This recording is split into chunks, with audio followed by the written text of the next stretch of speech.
survive a nuclear explosion. Essential steps to protect yourself in a city.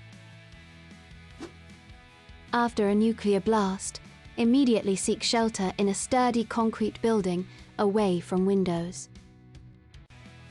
Stay indoors for 24 to 48 hours to avoid dangerous radioactive fallout particles outside. Carefully remove and discard contaminated outer clothing to reduce radiation exposure risk. Seal all windows and doors tightly to prevent radioactive particles from entering your shelter. Drink only stored clean water and listen to emergency broadcasts on a battery-powered radio. Stay safe and prepared by following these critical survival steps after a nuclear blast.